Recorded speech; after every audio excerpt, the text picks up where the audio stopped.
Bonsoir à tous, bienvenue sur Monaco Info pour cette première édition de la semaine. Voici les titres de votre journal. Nous vous emmènerons ce soir dans les coulisses du Festival international du cirque de Monte-Carlo. Alors que la 46e édition débute ce vendredi, c'est l'effervescence sous le chapiteau de Fontvieille. Reportage à suivre dans quelques instants. Matinée savoureuse pour des écoliers de la Principauté. Ils ont pu éveiller leurs papilles à l'occasion de la 28e édition de la journée du goût et des saveurs. Dans ce journal, nous reviendrons également sur la disparition de Roland Courbis, figure emblématique du football passé par l'AS Monaco. Puis nous évoquerons les 20 ans de l'Institut monégasque de médecine et de chirurgie du sport. Le directeur de l'IM2S, Thierry Loirac, sera notre invité. Et à la fin de ce journal, quelques notes de musique avec le premier concert de l'année de l'Orchestre Philharmonique de Monte-Carlo. Le compte à rebours est lancé. C'est vendredi que débutera l'édition 2026 du Festival international du cirque de Monte-Carlo. Mais sous le chapiteau de Fontvieille, c'est déjà l'effervescence. Les artistes foulent la piste depuis ce week-end et les répétitions vont se poursuivre jusqu'à jeudi à un rythme soutenu. Une équipe de Monaco Info s'est glissée en coulisses. Le reportage de Patricia Navarro et Alexandra Paolini. Sous le chapiteau de Fontvieille, il y a les petits nouveaux, ceux qui ouvrent de grands yeux et mesurent la chance d'être là pour la première fois. Il y a aussi les habitués, les régisseurs, les techniciens, tous ceux qui entourent les artistes et leur permettent de livrer le meilleur numéro. Et puis il y a les anciens, ceux qui sont déjà venus se produire ici et qui seront accompagnés par la nouvelle génération. Regarde, sa photo, c'était fait en 1980, ici. Et le clown qui est là derrière, c'est mon papa. Oui, je suis la 5e génération. Mes enfants 6e et mes petits-enfants s'appellent Charlie et Maxime. C'est la 6e. Tout le monde est inclus dedans. Seulement, il n'y a pas beaucoup qui l'ont sorti. Pour nous, les artistes, ce festival, c'est l'Oscar de Hollywood. Oui, tout le monde veut gagner. Mais c'est pas tout le gagner, c'est participer. Bon public, Tony assiste aux répétitions de ses amis de la grande famille du cirque. Il s'est assis à quelques mètres de la princesse Stéphanie qui suit toutes les répétitions de numéros et supervise avec son équipe la mise en place des spectacles de compétition qui seront proposés jusqu'aux délibérations du jury dimanche soir. Rien n'est laissé au hasard, qu'il s'agisse de la sécurité des artistes ou de la fluidité des numéros. C'est tout, c'est la présentation, c'est la lumière, c'est l'atmosphère. Les derniers saluts, les compliments, les annonces, tout doit être un peu synchronisé comme il faut, quoi. On a fini par les saluts, vous avez vu, parce que ce sont 3 jeunes qui n'ont pas encore vraiment l'expérience du gros public qu'il y a ici. Alors pour les aider, on leur dit comment prendre le salut, comment descendre, comment se donner vers le public, les compliments, comment devaient être. Ils sont tellement concentrés des fois qu'à la fin, même si elles sont très contentes, elles oublient de sourire, elles sont encore dans leur truc. Ils disent non, à ce moment-là, le salut, c'est la récompense. Vous devez sourire, vous devez être contente, allez vers le public et faites-leur voir que vous êtes contente et que vous avez... c'est la récompense à ce moment-là. Et le plus le public voit que vous êtes contente à ce moment-là, ça va se transmettre. Et là, les applaudissements et le succès, et le double naturellement. Et cette année, il y a fort à parier que cette jeune artiste va faire parler d'elle. Angelina est la fille d'une famille qui s'est illustrée à plusieurs reprises au Festival international du cirque, la famille Richter. À 20 ans, elle va proposer l'un des exercices équestres les plus difficiles et les plus spectaculaires, intitulé la poste. Debout sur ses 2 chevaux, elle laissera passer entre ses jambes une vingtaine d'autres chevaux, tenant toutes les brides d'une seule main à la force du poignet, des chevaux qu'elle cajole en coulisses dans la ménagerie du festival. It's an amazing experience for me and I've been dreaming about this since I was a baby actually. So it's amazing and I still can't believe it that I'm here. Today I had my first real general rehearsal and it was magical with the princess there and I was so excited about it that I was watching at her mostly and not at my horses. But yeah, it's an amazing experience and I'm so happy and glad to be here and everything is just so beautiful. It seems like it's not real. And I'm so happy that my horses are here with me and I can experience this together with them. Pour Angelina et les autres artistes du festival, le grand rendez-vous sera vendredi soir avec l'ouverture et le premier spectacle de sélection. D'ici là, il va falloir répéter et répéter encore pour que ces artistes venus de cirques et d'horizons différents proposent un spectacle uniforme, comme s'ils se produisaient ensemble depuis longtemps déjà. Et demain, nous vous proposerons une nouvelle immersion au Festival international du cirque de Monte-Carlo qui débute donc ce vendredi. Éveiller les papilles des plus jeunes et leur transmettre le plaisir du bien manger. C'est le but de la journée du goût et des saveurs organisée chaque année en Principauté. La noix de coco et la patate douce étaient les aliments stars de cette 28e édition. 2 aliments que des élèves de CE1 et de CE2 de Monaco ont pu découvrir sous différentes recettes. Le reportage appétissant de Fabien Bonilla et Jean-Alexandre Dordet. Des élèves de CE1 et CE2 des différents établissements scolaires de la Principauté se sont retrouvés ce lundi matin à 8h dans la salle Belle Époque de l'Hôtel Hermitage pour participer à la présentation de cette journée sous l'égide de l'association Monaco Goût et Saveurs. Cette année, 2 aliments bien particuliers sont mis en avant, la noix de coco et la patate douce. L'objectif de la semaine du goût, c'est tout particulièrement pour les enfants, pour les initier au goût, aux saveurs. Voilà, pour eux, je trouve ça très important que dans les classes, on fasse ça pour les initier à tout ça. Lors de ce petit déjeuner, des financiers à la patate douce et un mini cupcake à la noix de coco étaient à la dégustation. Alors c'est vraiment bon. On dirait une mini tarte. C'est magnifique. J'adore, c'est trop bon. À l'issue de ce petit déjeuner, comme chaque année, 17 chefs se sont rendus ensuite dans les classes de CE2 pour faire découvrir ces nouvelles saveurs. Direction pour nous, une des classes de CE2 de FANB. Nous avons la chance cette année d'avoir noix de coco et patates douces, donc de pouvoir leur montrer qu'on travaille en salé, en sucré, en soupe, en gâteau, donc de leur faire découvrir ou redécouvrir des choses qui peut-être ne mangeraient pas dans le quotidien. À la dégustation de l'eau de coco, une soupe de noix de coco et patates douces, des chips de patates douces et en dessert, un muffin avec les 2 ingrédients réunis. Une matinée qui a eu du succès. On a aimé le gâteau, les chips à la patate douce. On a la route et la soupe et l'eau à la noix de coco. J'ai adoré la soupe, ça m'a fait découvrir des nouvelles choses. L'eau de coco, je me suis dit qu'est-ce que ça allait être, mais pour finir, j'étais super contente de goûter ça. L'objectif de cette journée de goût et saveur était de faire découvrir de nouveaux aliments. Au vu de l'engouement des élèves, le pari semble réussi.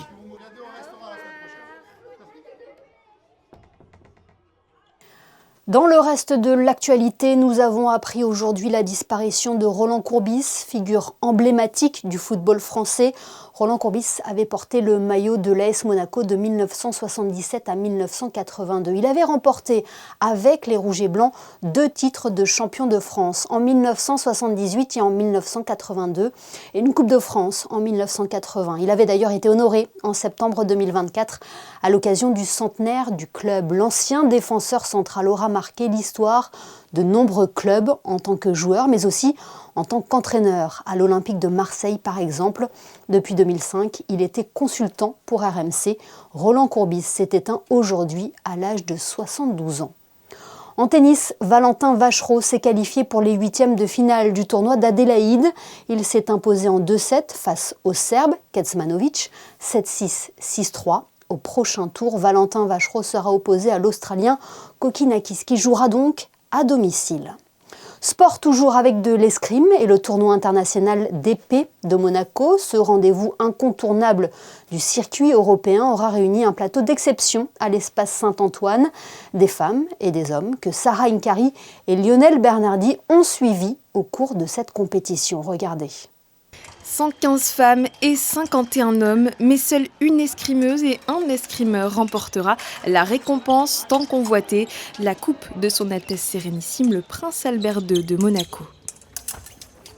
Dimanche, la finale de l'épreuve nationale senior dames opposait 2 Françaises, Mélissa Gorham et Emma Lovray.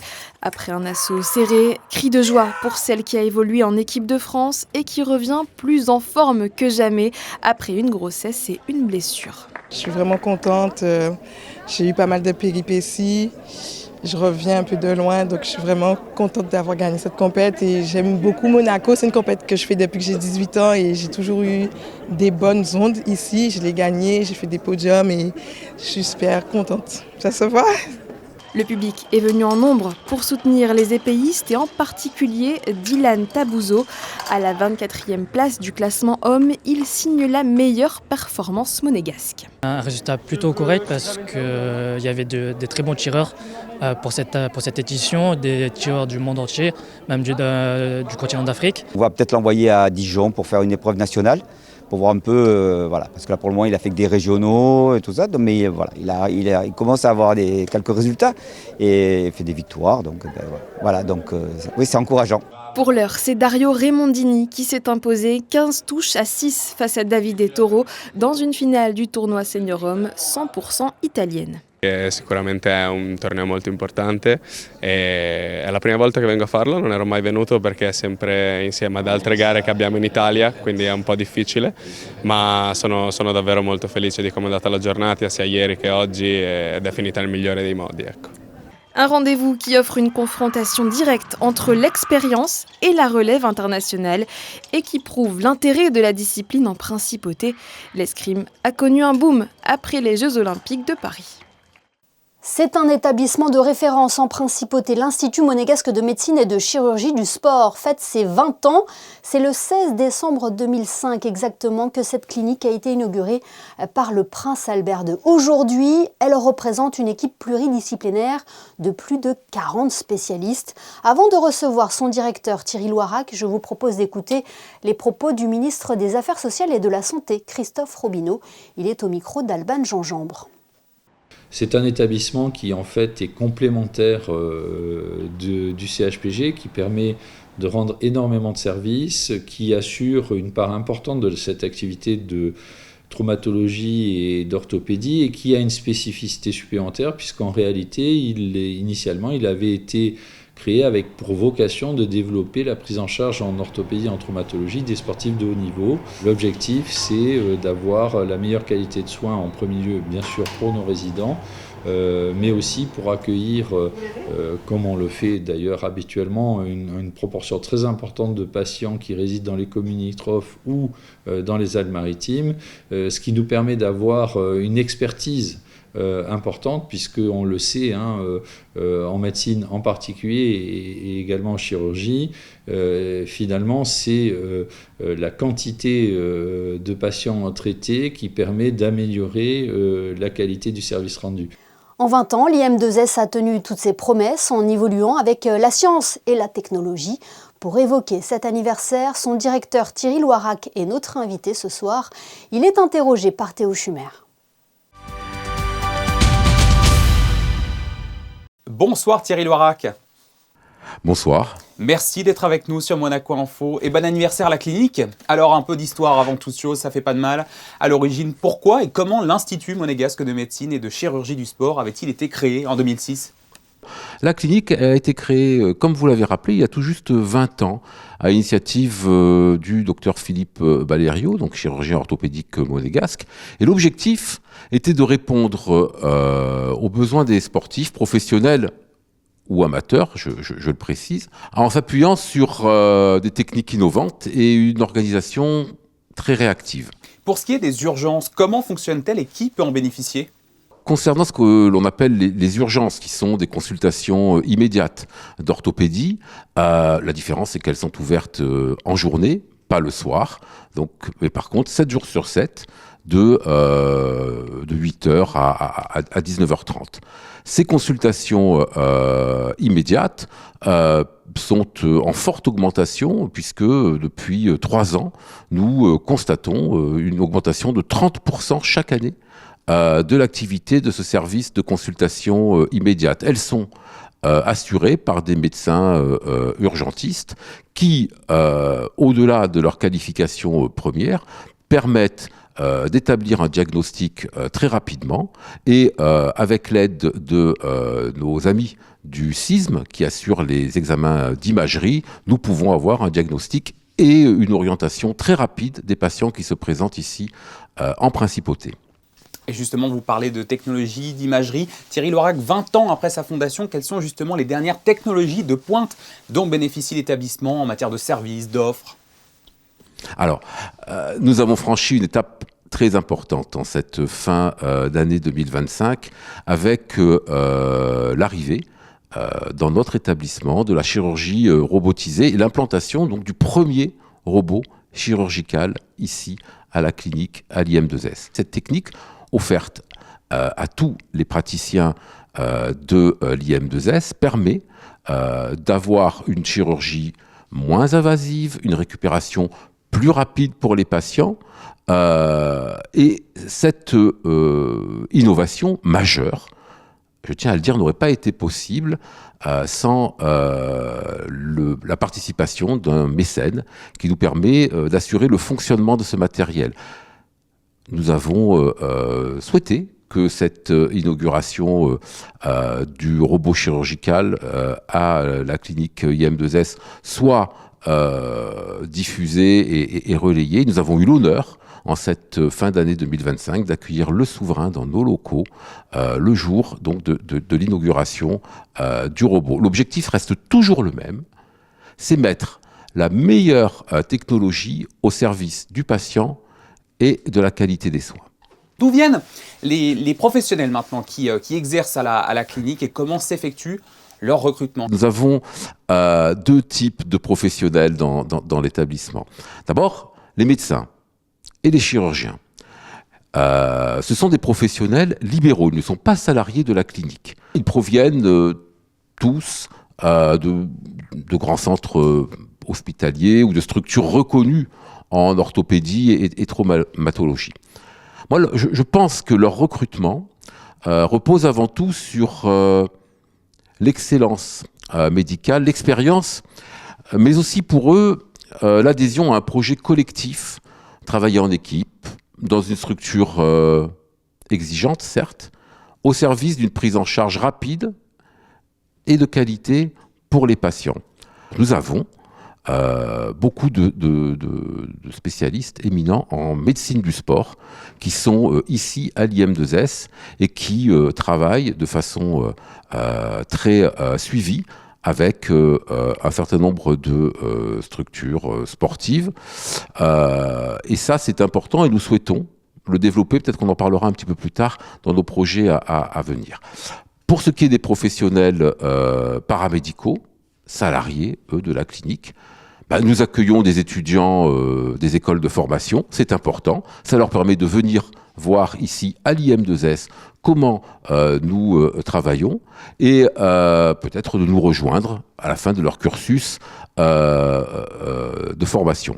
Et puis, je dirais, en étant ici en principauté, je me plais à le rappeler, nous participons aussi tous les ans au forum de l'emploi qui va bientôt avoir lieu en février au Grimaldi Forum, et c'est vrai que c'est l'occasion pour nous de rencontrer en direct des professionnels intéressés donc pour nous rejoindre et je dirais nous recevons au fil de l'eau aussi un certain nombre de candidatures et le bouche à oreille fait aussi le reste en termes je dirais de recrutement et de connaissance de la qualité de la prise en charge ici à la clinique. Et oui, vous commencez déjà à parler d'avenir, justement, vous en parliez avant. Comment les entrevoyez-vous ces années à venir ? Quelles prévisions, quels projets ou changements ? Est-ce que vous pouvez aller un petit peu plus dans le détail ? Sur le plan chirurgical, nous anticipons justement une forte augmentation de notre activité dans les 3 prochaines années. Parce que nous recrutons des chirurgiens supplémentaires, parce que nous comptons sur je dirais, un apport en termes d'équipement que nous renouvelons, parce que nous comptons aussi sur les patients supplémentaires qui pourront venir attirés par la chirurgie robotisée ici à la clinique. Notre projet repose sur 3 piliers et on les a évoqués. La médecine, la chirurgie orthopédique, bien sûr, la médecine du sport et nos consultations immédiates. 3 piliers qui montrent que finalement la clinique a su évoluer sans perdre son identité,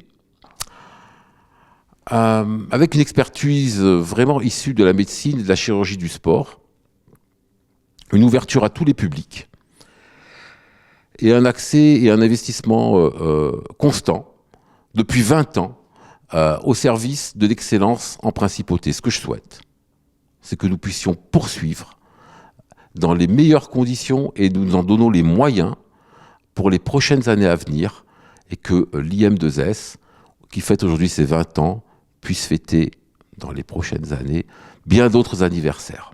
Et voilà. Et c'est le mot de la fin. Merci beaucoup Thierry Loirac, directeur de l'IM2S, d'avoir été avec nous sur Monaco Info à l'occasion des 20 ans de la clinique. Je vous remercie. Premier concert de l'année pour l'Orchestre Philharmonique de Monte-Carlo. L'ensemble était de retour sur la scène de l'Auditorium Régnier 3 dimanche pour un moment avec 2 invités exceptionnels. Le chef d'orchestre Emmanuel Tchénavorian et la violoniste Lilia Petrova. José Sacré vous en dit plus dans ce reportage réalisé avec Alexandra Paolini.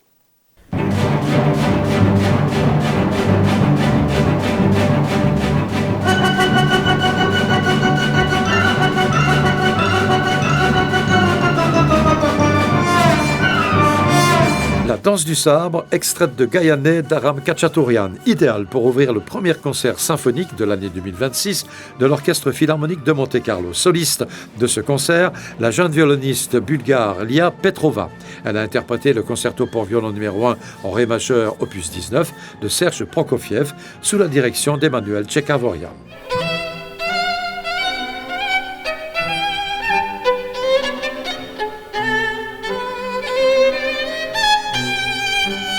On a eu beaucoup de bons moments déjà avec l'orchestre et avec le chef avant le concert parce qu'on a bien travaillé, mais vraiment le moment sur scène, il y a vraiment eu un échange d'énergie, d'émotions entre nous, la musique et le public que j'ai ressenti, j'espère que vous aussi.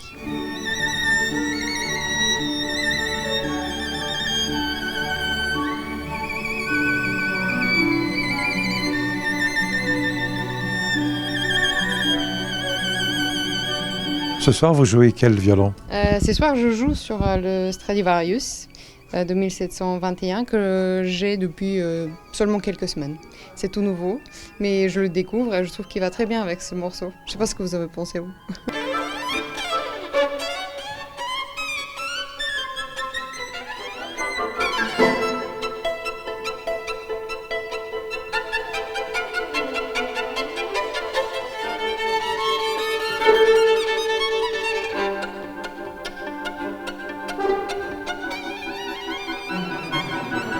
C'est vraiment un instrument incroyable, ça fait une très grande différence, absolument.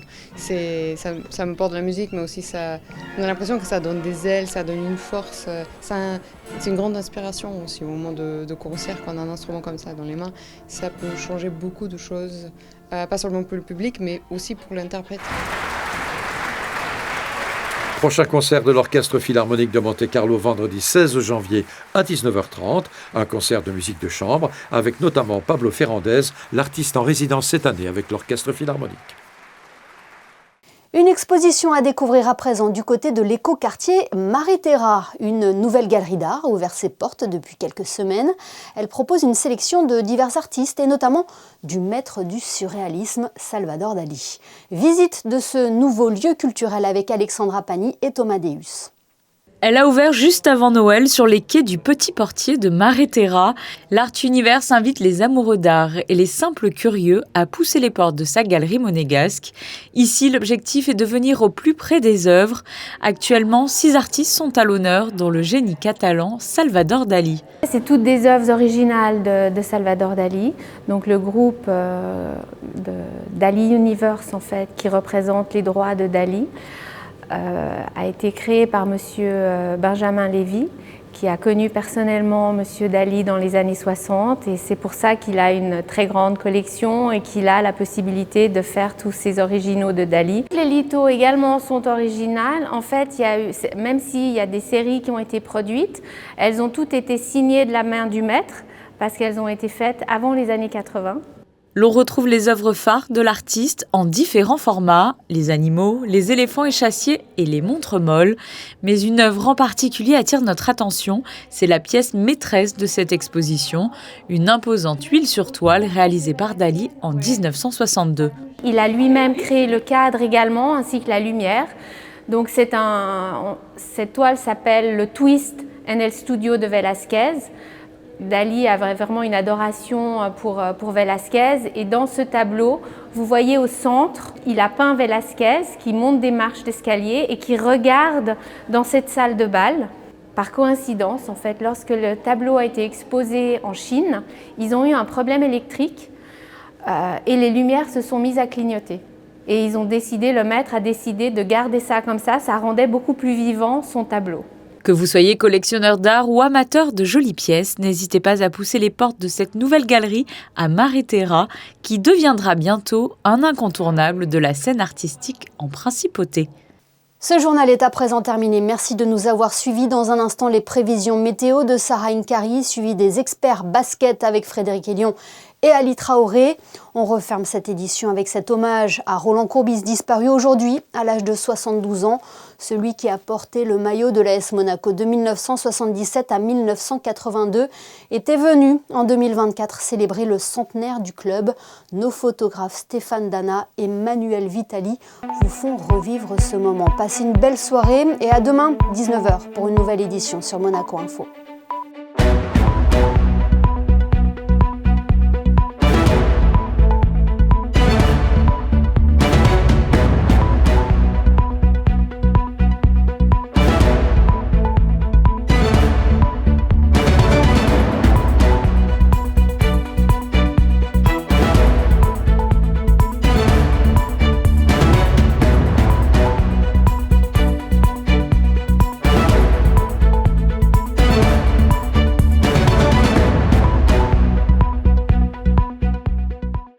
Bonsoir à toutes et à tous. Demain, le ciel devrait s'assombrir. De nombreux nuages, mais aussi quelques belles éclaircies. Voilà le programme de la journée. Concernant les températures, elles remontent de quelques degrés. 9 degrés au lever du jour et jusqu'à 14 dans l'après-midi. Très agréable pour un mois de janvier. Ce mardi, nous aurons une petite pensée pour les Yvette, un prénom très en vogue dans les années 30. Passez une excellente soirée avec nous sur Monaco Info.